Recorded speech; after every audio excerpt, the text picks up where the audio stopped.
नमस्कार दोस्तों, स्वागत है आपके अपने YouTube चैनल पर। आज मैं आप लोगों के लिए इतिहास, प्राचीन इतिहास से संबंधित ये मेरा फर्स्ट वीडियो है और बहुत ही इम्पोर्टेंट प्रश्न लाया हूँ।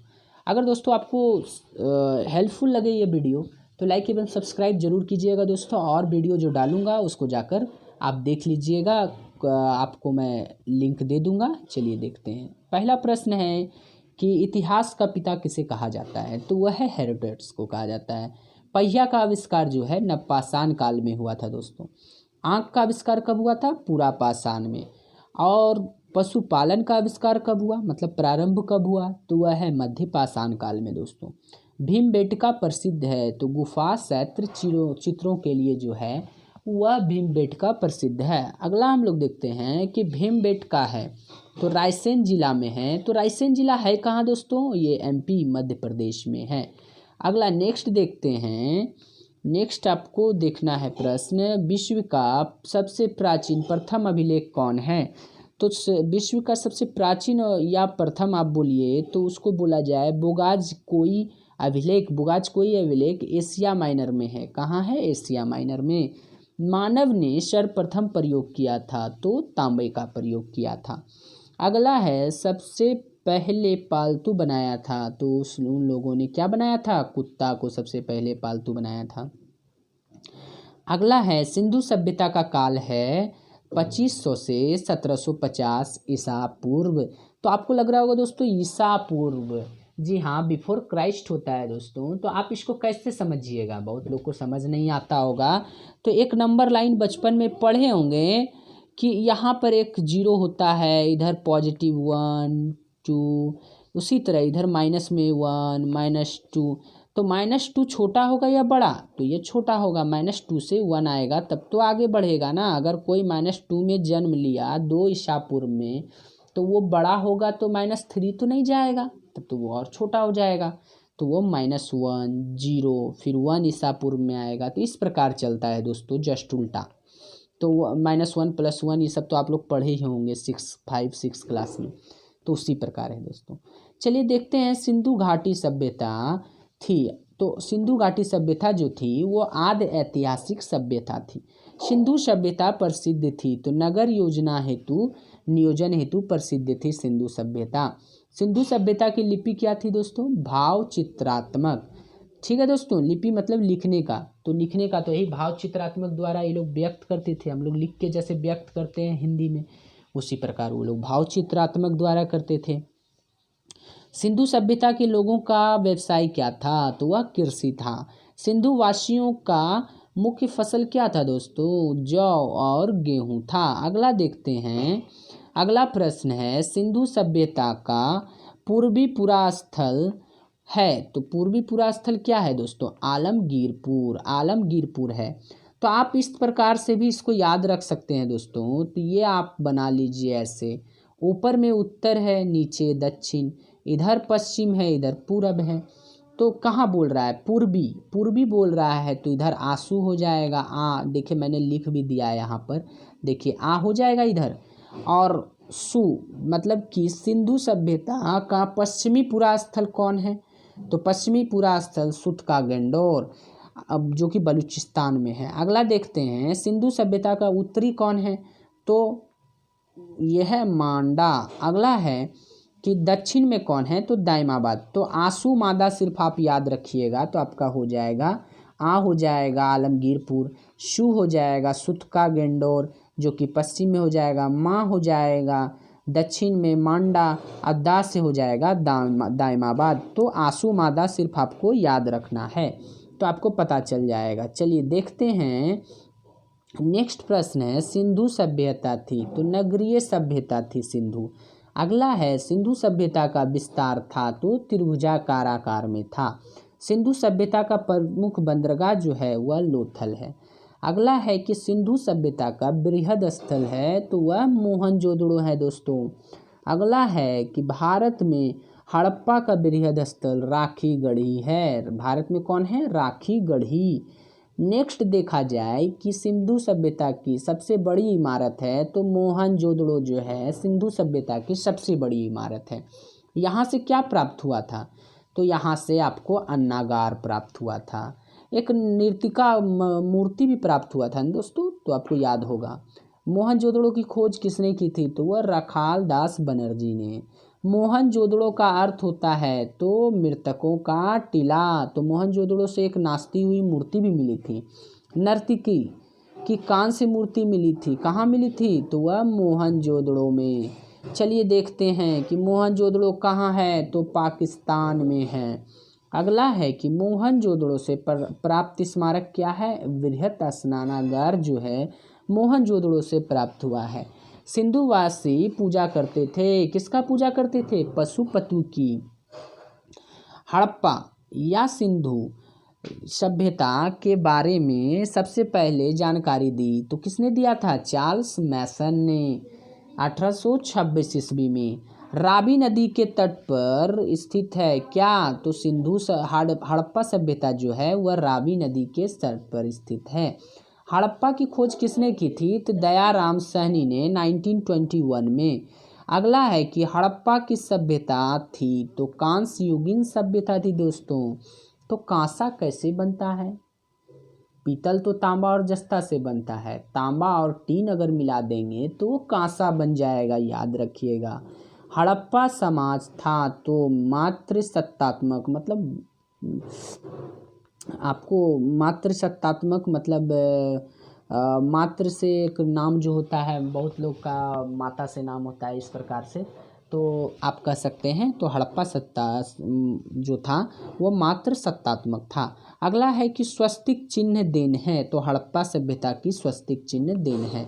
नेक्स्ट है कि R37 कब्रिस्तान मिला है, कहाँ से मिला है? तो हड़प्पा से मिला है R37 कब्रिस्तान। हड़प्पा के लोग अनभिज्ञ थे, किससे? तो लोहा से। ये लोग लोहा नहीं जान रहे थे। मिट्टी के बर्तन पर प्रयुक्त रंग क्या था? लाल। मिस्र के राजा कहलाते थे तो फराओ कहलाते थे। चावल के साक्ष्य कहाँ मिले हैं? लोथल एवं रंगपुर में। जूते हुए खेत के साक्ष्य कहाँ मिले हैं? कालीबंगा में। कालीबंगा का अर्थ क्या होता है? काले रंग की चूड़ियाँ। कालीबंगा का अर्थ काले रंग की चूड़ियाँ। मेसोपोटामिया का अर्थ है, तो मेसोपोटामिया का अर्थ क्या है दोस्तों? दो नदियों की बीच की भूमि, ठीक है। अगला देखते हैं कि वैदिक सभ्यता का काल था 1500 से 600 ईसा पूर्व। तो आप पीछे जाइएगा तो मतलब 600, ऐसे एक लाइनिंग खींच के मैंने जो बताया था तो माइनस में जाएगा, तो 1500 है, 1500 से 600 ईसा पूर्व गया, तो उसी तरह तो 900 वर्ष तक रहा ना दोस्तों। चलिए अगला देखते हैं। आर्यों की जानकारी मिलती है तो ऋग्वेद से मिलती है। वैदिक काल में किस जानवर को अघन्या माना जाता था? अघन्या मतलब क्या होता है? ना मारे जाने वाला।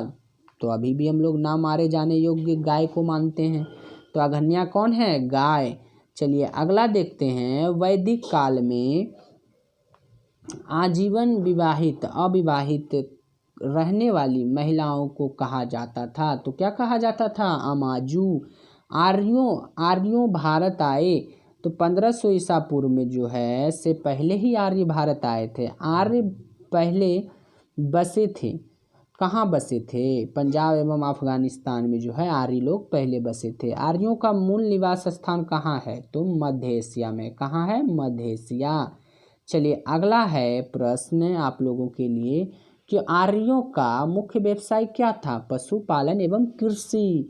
आर्यों की भाषा और पेय पदार्थ क्या था? तो भाषा जो थी वो संस्कृत था और पेय पदार्थ सोमरस था। अगला है आर्यों का प्रिय पशु या देवता कौन था? तो आर्यों का प्रिय पशु कौन था? घोड़ा। और देवता कौन था? इंद्र। अगला देखते हैं कि आर्यों का समाज था पितृप्रधान, मतलब कि जिसमें पिताजी को मेन माना जाता है। तो आर्यों का समाज क्या था? पितृप्रधान। बात करते हैं वेदों एवं वेदांगों की संख्या कितनी है? तो वेदों की संख्या 4 है और वेदांगों की संख्या 6 है दोस्तों। सबसे प्राचीन वेद कौन है? तो ऋग्वेद है। कितने सूक्त हैं ऋग्वेद में? तो 1028 सूक्त हैं। चलिए ऋग्वेद के संकलनकर्ता क्या हैं? संकलनकर्ता कृष्ण द्वैपायन वेद व्यास हैं। ऋग्वेद के संकलनकर्ता कौन हैं? कृष्ण द्वैपायन वेद व्यास। चलिए, ऋग्वेद ऋचाओं को पढ़ने वाले को क्या कहते हैं? ऋषि को होत्र कहते हैं। अगला है, ऋग्वेद में सर्वाधिक बार वर्णित नदी है। तो ऋग्वेद में सर्वाधिक बार वर्णित नदी कौन है? तो आपका सिंधु नदी है। अगला है, ऋग्वेद में वर्णित सबसे पवित्र नदी कौन है? सरस्वती। ऋग्वेद में गंगा यमुना का उल्लेख 1 से 3 बार, गंगा का 1 बार उल्लेख किया गया है, यमुना का 3 बार किया गया है दोस्तों। ऋग्वेद में वर्णित प्रमुख देवता हैं तो इंद्र या पुरंदर।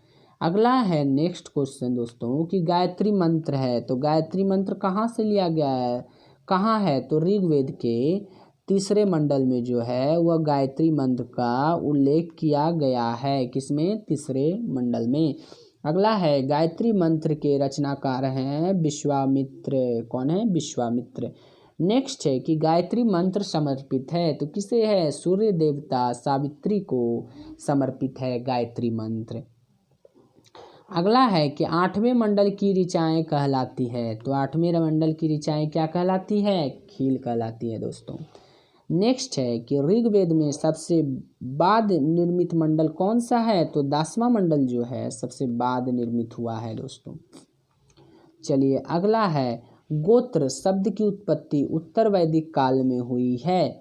अगला है कि उत्तर वैदिक काल के प्रमुख देवता कौन थे? तो प्रजापति। गद एवं पद वाला वेद कौन है? यजुर्वेद। यज्ञ संबंधित विधि विधान है तो यजुर्वेद में है। तंत्र मंत्र संग्रहित वेद है वह अथर्ववेद है दोस्तों। अगला है कि संगीत, भारतीय संगीत का जनक कौन है? तो सामवेद। सामवेद को भारतीय संगीत का जनक माना जाता है। नेक्स्ट आप लोगों के सामने प्रश्न है कि सामवेद यजुर्वेद के मंत्रों को उच्चारण करने वाले ऋषि कहलाए हैं। तो देखिए, सामवेद का जो है वो उद्गाता कहलाते हैं, अथर्ववायु जो कहलाएंगे वह यजुर्वेद का कहलाएंगे दोस्तों। एतराय ब्राह्मण संबंधित है, तो एतराय ब्राह्मण जो है ऋग्वेद से संबंधित है। पंचविश ब्राह्मण जो संबंधित हैं वह है सामवेद से। गोपद ब्राह्मण संबंधित हैं अथर्ववेद से। अगला है, शतपथ ब्राह्मण संबंधित हैं यजुर्वेद से। अगला है कि पुराणों का अध्ययन करने वाले, पुराणों की पहले संख्या हम लोग जान लेते। पुराणों की कुल संख्या 18 है। तो पुराणों के अध्ययन करने वाला प्रथम मुसलमान कौन था? तो अलबरूनी। पुराणों का अध्ययन करने वाला प्रथम मुसलमान कौन था? अलबरूनी। आपको ये बताना है कि अलबरूनी भारत जो आया था किसके साथ आया था। चलिए नेक्स्ट देखते हैं कि पुराणों के संकलनकर्ता लोमहर्ष एवं उग्रसर्वा कहलाते हैं। नेक्स्ट है, सबसे प्राचीन पुराण कौन है? तो वह मत्स्य पुराण है दोस्तों। मैंने जल्दी मैं दोस्तों इसलिए बता रहा हूँ कि आपका टाइम वेस्ट ना हो, आप बोर ना हो। ज़्यादा बड़ा वीडियो हो जाएगा तो आप बोर हो जाएंगे। चलिए खैर, अगर आपको हेल्पफुल लग रहा हो वीडियो तो लाइक एवं सब्सक्राइब जरूर करें दोस्तों। अपने दोस्तों को शेयर भी जरूर करें। चलिए नेक्स्ट देखते हैं। अगला प्रश्न है कि मौर्य वंश की जानकारी मिलती है किससे? विष्णु पुराण से मिलती है। नेक्स्ट है कि सातवाहन वंश की जानकारी किससे मिलती है दोस्तों? मत्स्य पुराण से। गुप्त वंश की जानकारी वायु पुराण से मिलती है। नेक्स्ट है कि उपनिषद विषय वस्तु है, तो उपनिषद विषय वस्तु है दर्शन का। अगला है कि दर्शनों में सर्वाधिक प्राचीन है तो सांख्य दर्शन। न्याय या सांख्य दर्शन के प्रवर्तक है, तो न्याय दर्शन के दोस्तों गौतम हैं और सांख्य दर्शन के कौन हैं? कपिल मुनि हैं। चलिए अगला देखते हैं कि योग और मीमांसा का कौन है? तो योग दर्शन के जो प्रवर्तक हैं वो पतंजलि हैं। मीमांसा दर्शन के कौन है? जैमिनी। अगला है कि ब्राह्मण ग्रंथ संबंधित है, तो ब्राह्मण ग्रंथ जो है संबंधित है कर्म कांड से। उपनिषदों की संख्या कितनी है? तो 108 उपनिषद हैं। प्रमाणिक कितना है? 13।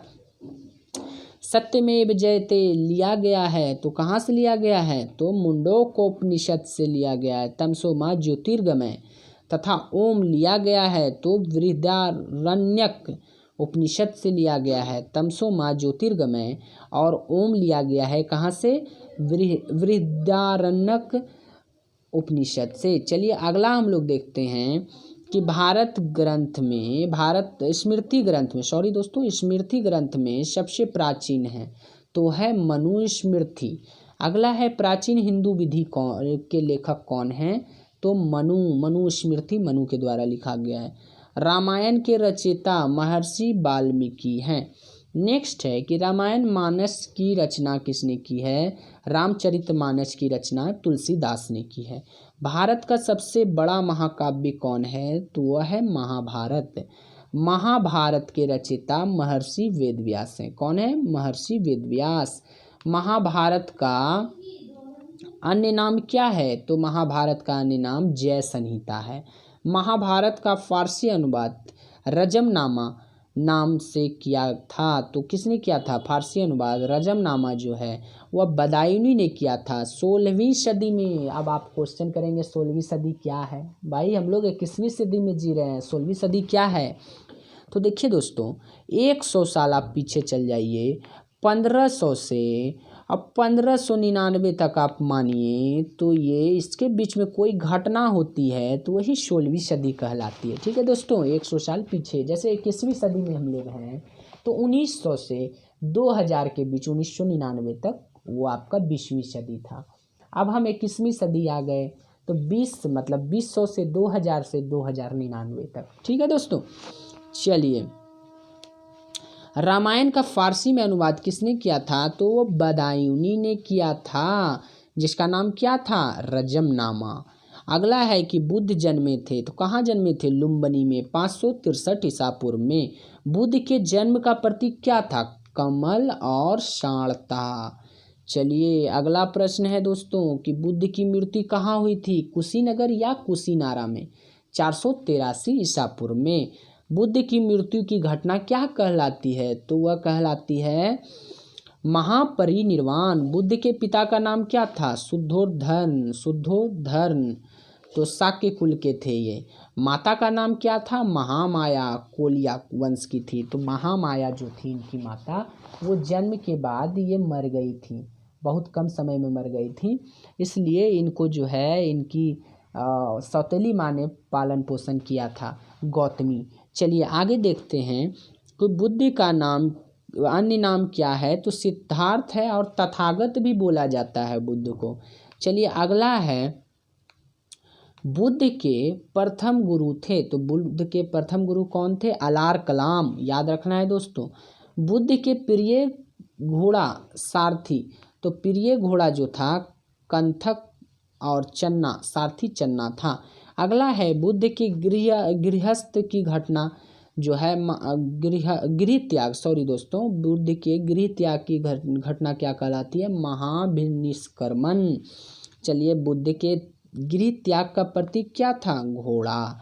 बुद्ध का प्रथम प्रवचन कहलाया धर्म चक्र परिवर्तन।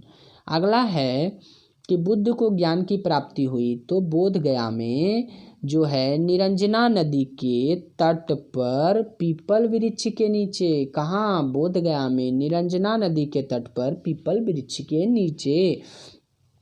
अगला है, बुद्ध ने प्रथम उपदेश दिया था, कहाँ दिया था, सारनाथ में। बुद्ध ने उपदेश दिया था तो कौन से भाषा में दिया था, तो पाली भाषा, जो कि एक साधारण घरेलू लैंग्वेज जो वहाँ का था सारनाथ का, तो उसी भाषा में दिया था। चलिए देखते हैं कि बुद्ध ने सर्वाधिक उपदेश दिए थे श्रावस्ती में।